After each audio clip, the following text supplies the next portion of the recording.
Comment réaliser une allée carrossable niveau de difficulté de marteau? Pour supporter le passage, voire le stationnement régulier d'une voiture, l'allée carrossable doit disposer d'une assise stable et résistante à la charge. Des règles de mise en œuvre précises permettent d'assurer la stabilité de votre ouvrage. Pour l'allée en gravier, prévoyez une sous-couche drainante en gravat de béton concassé ou du tout venant, du sable pour la couche d'égalisation, des plaques nid d'abeille et du gravier. Munissez-vous d'un mètre, d'un crayon, d'un niveau à bulles, d'une bêche, d'une pelle, d'une truelle, d'une brouette, d'un râteau, d'une plaque vibrante, d'une mini pelleteuse, d'un balai, d'une règle de maçon, d'un maillet caoutchouc, d'une disqueuse équipée d'un disque tout matériau. Prévoyez des genouillères, des gants de chantier, des lunettes de protection, un masque par poussière et des bouchons d'oreilles.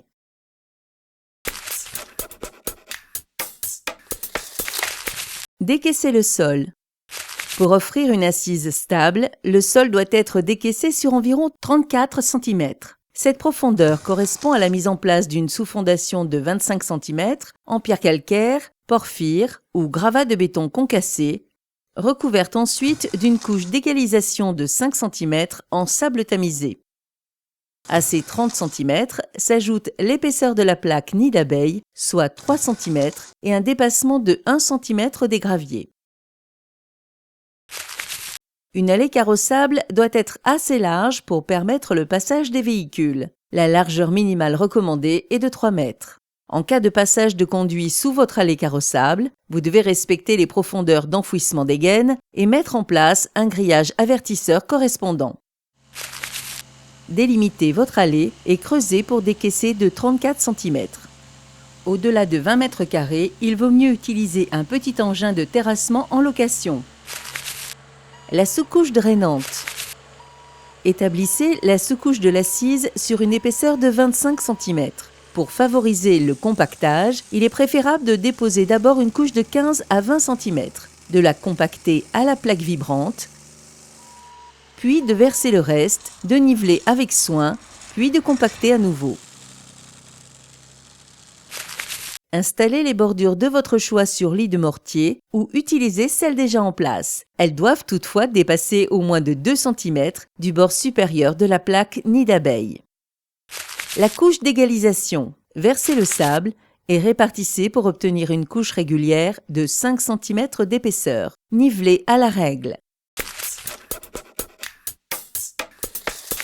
Les plaques nid d'abeille assurent un maintien invisible des graviers et répartissent au mieux la charge lors du passage des véhicules. En sous-face, la plaque est déjà recouverte d'un feutre géotextile qui empêche le passage éventuel d'une racine sans faire barrage à l'eau de ruissellement pour un bon drainage.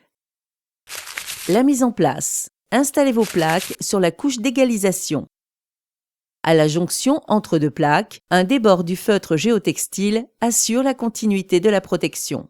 La découpe. Vous pouvez recouper les plaques nid d'abeille pour les adapter à toutes les configurations. Découpe droite, arrondie, ouverture d'une fenêtre correspondant à un regard, tout est possible. Utilisez une meuleuse d'angle équipée d'un disque tout matériau.